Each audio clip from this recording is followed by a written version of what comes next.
Y el hecho, mis amigos, de que el árbitro electoral, que es el que funge como el que sancionaría, el que podría anular una elección cuando hay fraude, esté de ese lado, no da garantías.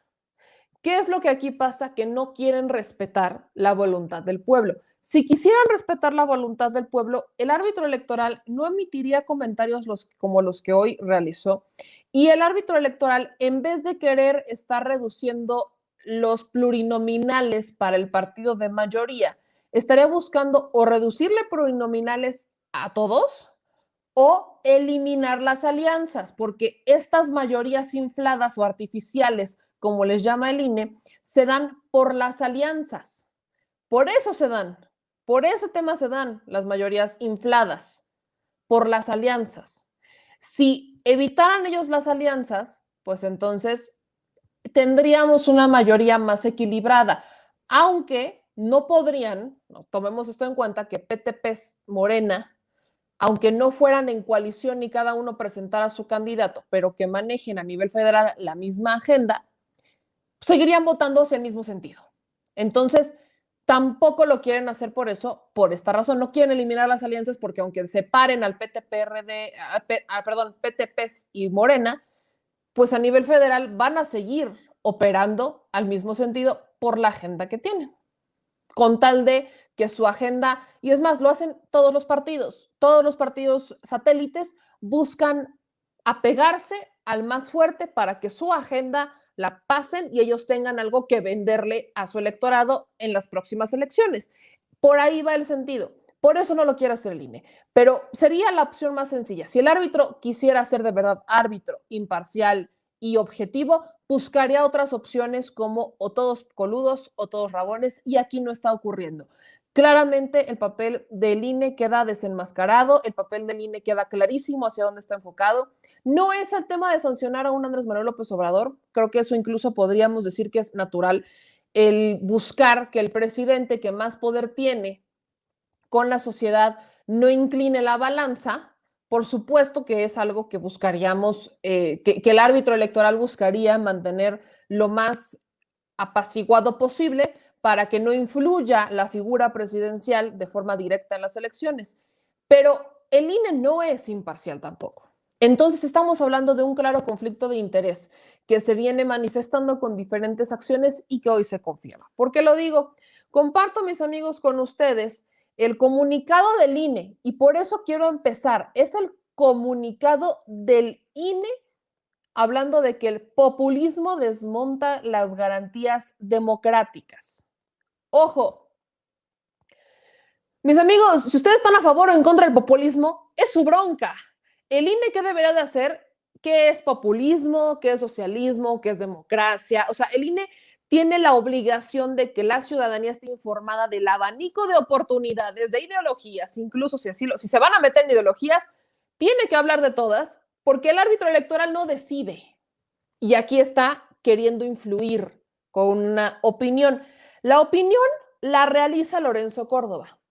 No tendríamos tanto problema y de hecho tendrían una forma de desvincularse si Lorenzo lo hubiera hecho exclusivamente a título personal y no como el árbitro electoral que es. Y eso hizo. Y tan lo hizo que el INE lo retoma como un comunicado oficial del INE. Ese es el problema.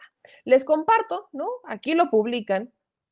Y es que dirían este comunicado de prensa número 393 con fecha del 9 de diciembre, que según Lorenzo Córdoba, el populismo desmonta las garantías democráticas.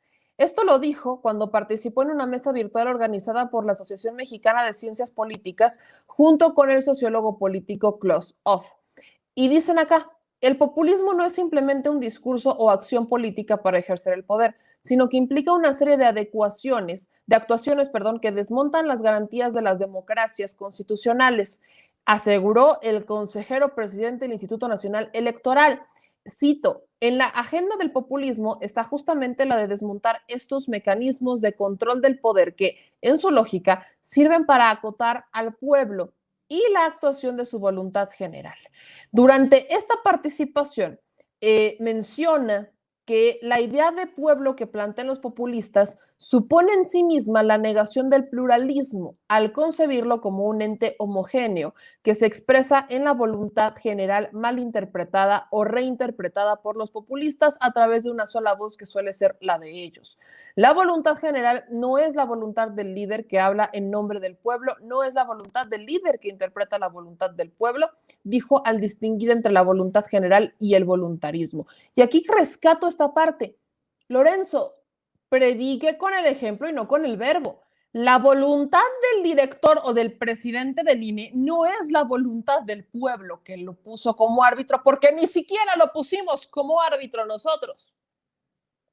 Partamos por ahí.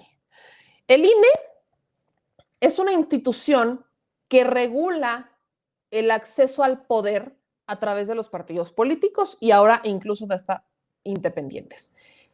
Y en ese afán de regular, en vez de regular para favorecer a la ciudadanía, regula para favorecer al político, porque el que lo nombra de inicio es político, no es la ciudadanía, no son elecciones libres y transparentes, no hay algún esquema en donde la ciudadanía esté presente, de verdad presente, para supervisar ni siquiera la labor del INE, porque ni nos podemos meter. Opinamos, nos quejamos y queremos denunciar, pero el único órgano de control arriba del INE es el Tribunal Electoral y la Fiscalía Especializada en Delitos Electorales que colabora con la autoridad electoral.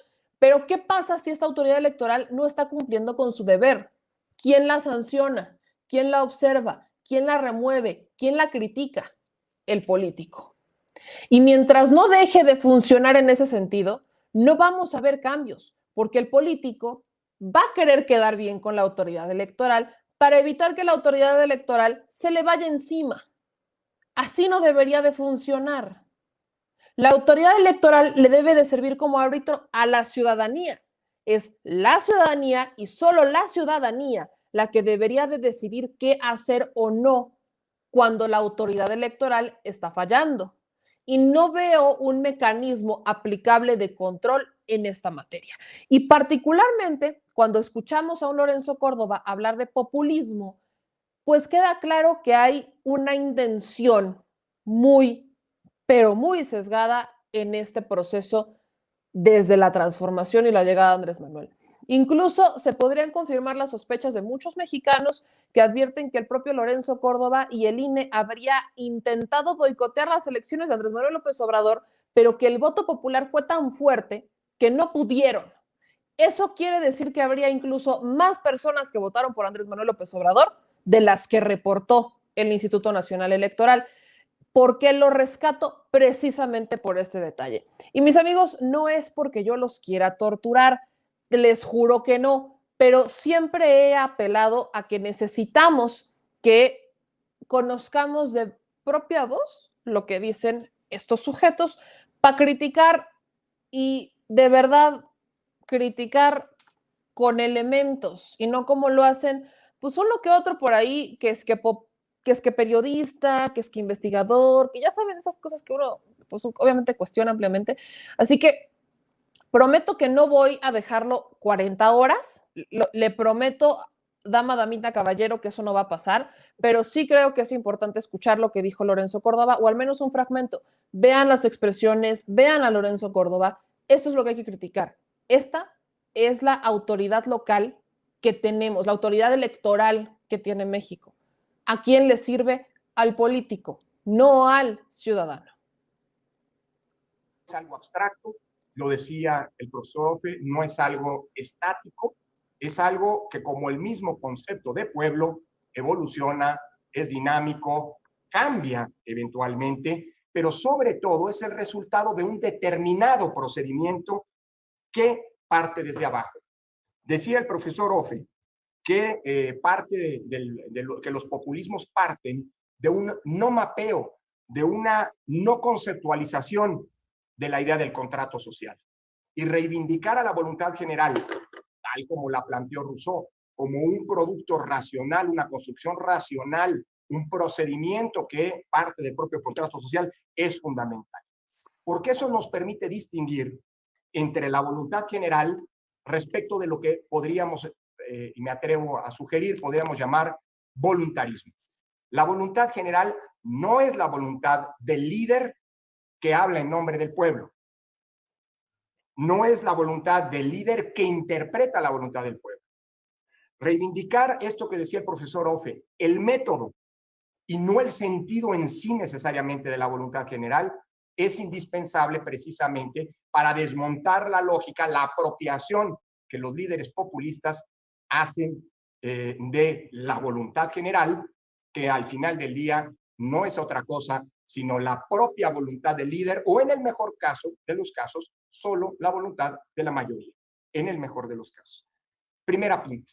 En este sentido, me parece, pues, en conclusión de este primer apunte, que hay que distinguir entre la voluntad general como, digámoslo así, el resultado de ese proceso racional, como la emisión de la ley racional como decisión colectiva, frente al voluntarismo que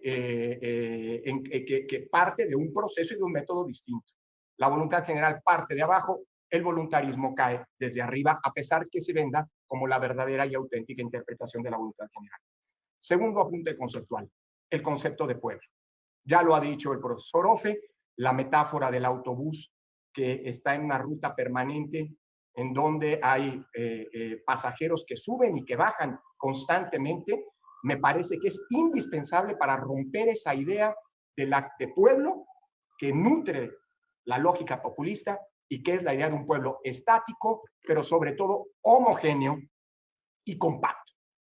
Creo que el mismo Rousseau, a pesar de que los populistas y los plebiscitaristas, y pienso, por ejemplo, entre ellos incluso a Schmitt, es decir, no los populistas de hoy, sino que los populistas, los plebiscitaristas desde siempre han invocado a Rousseau como su teórico de partida.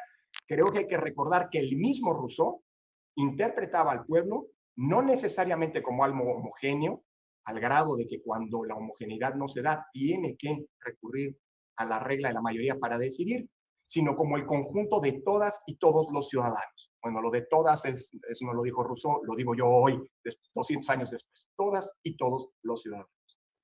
Es decir, el pueblo, desde Rousseau, que acuña políticamente este concepto, es necesariamente plural en su composición, en su integración. Y eso no tiene nada que ver con el método para tomar decisiones que conforma la voluntad general.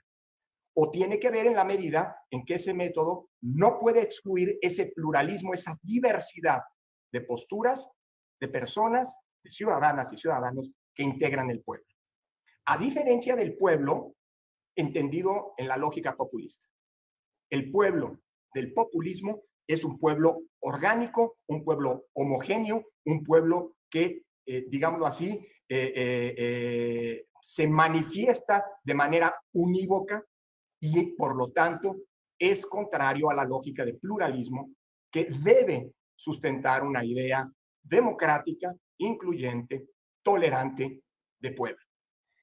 Esto es fundamental porque hablamos de los pueblos. Cuando todos los días los líderes populistas nos hablan del pueblo, están hablando de algo como si fuera de la voluntad del pueblo o de ellos como autores de la voluntad del pueblo, están hablando de una idea absolutamente homogénea, excluyente, monolítica, orgánica de pueblo. Y ese es justamente y en eso en sentido es justamente indispensable reivindicar el concepto de pueblo. Ya no es un problema nada más nominal, es un problema conceptual que el profesor Ofe reivindica en su ponencia. Tercer apunte conceptual. Y este ya es una derivación, no lo ha dicho así el profesor Ofe, pero se desprende de su intervención. El pueblo, perdón, el líder populista, los populismos en general, necesitan inevitablemente de un elemento identitario. El profesor Ofe habla de ese patriotismo, que al final del día no es otra cosa sino la traducción, digámoslo así, de esa necesidad o la expresión de esa necesidad vital del populismo de identificar, de buscar e identificar permanentemente a enemigos. Es decir, aunque posiciones contrapuestas, aunque se disfracen democráticamente de la identificación de adversarios. Detrás del discurso del populismo de que hay adversarios a sus posturas, a sus políticas, a sus planteamientos, en realidad está esa matriz, esa lógica de fondo, identificada, por cierto, por Carl Schmitt, de la política como la definición, la identificación de amigos y de enemigos. Y aquí el concepto fuerte es el de enemigo. La existencia de enemigos externos en un primer momento, la migración, por ejemplo, y enemigos internos, que por cierto implica justamente el ataque al pluralismo, es fuente vital, es el combustible vital de la lógica del poder. Ahí lo voy a parar, ¿no? Ahí corte y queda. ¿Por qué? Ni siquiera está terminando de definir bien la parte de populismo. Es lo más triste. A ver, quiero ser lo más objetiva posible, así que voy a inhalar y exhalar como 40 veces. Vamos a partir por qué es populismo. Populismo viene, sí, del pueblo y dentro de toda su modificación ya habla de una extensión del socialismo que estaba enfocada ya en una idea progresista, ¿no? En donde sí se representa al pueblo. De ahí parte incluso el que se tome como ideología el que el pueblo es el que menos tiene, el campesino, y en algún punto la ideología populista se relaciona con antielitista, ¿no? Esto sí es lo que podemos entender del populismo. ¿Quiere decir que alguien que es populista está en contra del que tiene? Está en contra de la élite. Y aquí es donde empiezan a haber una cantidad de versiones, depende quién les diga qué es populismo, depende qué ideología, depende qué tan radical. Hay variantes, por supuesto que hay variantes. Es como si hablamos hoy de democracia, me van a decir que vivimos en un pueblo bien democrático. ¿Según quién? La democracia, según quién es democracia, ¿no? También, ¿qué tan democracia es? Miren, voy a rescatar lo que el historiador Richard Pipes detalla en un estudio clásico, donde dice que ese término es utilizado para describir la ola antiintelectualista de la década de 1870 y la creencia según la cual los militantes socialistas tenían que aprender del pueblo antes que pretender erigirse en sus guías. Pocos años después, los marxistas rusos comenzaron a utilizarlo con un sentido distinto y peyorativo, en donde se referían a aquellos socialistas locales, en donde pues pensaban que estos campesinos eran los principales sujetos de la revolución y las comunas y tradiciones rurales podían utilizarse para construir a partir de ellas la sociedad socialista del futuro. Así, Rusia se fue encaminando a un movimiento socialista internacional. Populismo se utilizó para designar un tipo de movimiento progresivo que podía oponerse a las clases altas, pero a diferencia del marxismo se identificaba con el campesinado y era nacionalista. O sea, ¿cómo podemos identificar que algo es populista? Porque se identifica con el campesino, es nacionalista y tiende a oponerse a las clases altas. Si somos realmente realistas, valga la redundancia, ninguna ideología es exactamente como la plantean. Ninguna. Ni el comunismo cuando existió el comunismo, ni el socialismo, ni el populismo, ni la democracia, ni la monarquía republicana, ninguna ideología es realmente lo que en la aplicación no son textuales, porque tienes un pueblo muy diverso. ¿Qué pasa en México? Y aquí es donde utilizan el término populista con modo de atacar. Peyorativo. Exacto, lo utilizan a modo peyorativo. ¿Por qué es peyorativo identificarte con el campesino y ser nacionalista? Pregunta seria. ¿Por qué tenemos que pensar que es peyorativo identificarse con el campesino y ser nacionalistas?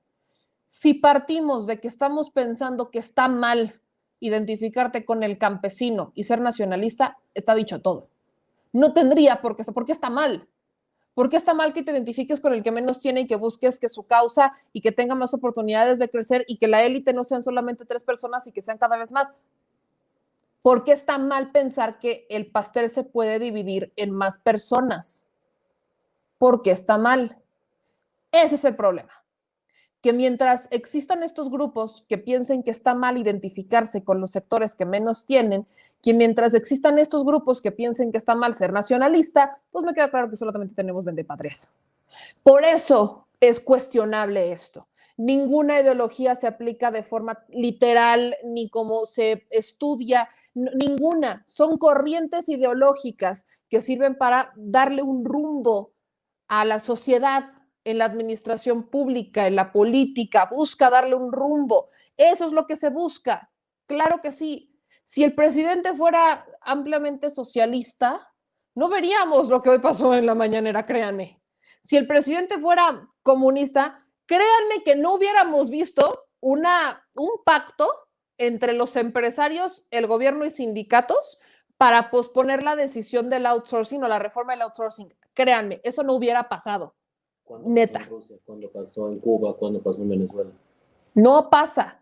O sea, este gobierno sí tiene ideas populistas, pero está buscando un punto medio en decir, sí, las élites se han pasado las leyes por el arco del triunfo con tal de ser cada vez más élites. Pero no está mal el empresario que tiene dinero por de verdad ser empresario, por de verdad chingarle. No está mal el que tiene si es bien habido. No está mal, ¿eh? Eso es algo que ha dejado claro el gobierno y por eso se les cae el teatrito de que este gobierno es comunista, socialista, populista, pero todo en término peyorativo. No está mal, y de hecho no debería de estar mal, pensar desde la identificación con la clase más baja en ayudarlos. No está mal, porque incluso suena lógico. ¿Cómo una clase élite, cómo es que alguien que siempre lo ha tenido o que ha tenido privilegios, que no la ha padecido, se va a identificar realmente con alguien que no tiene recursos porque ni siquiera entiende lo que es la necesidad? Ese es el punto.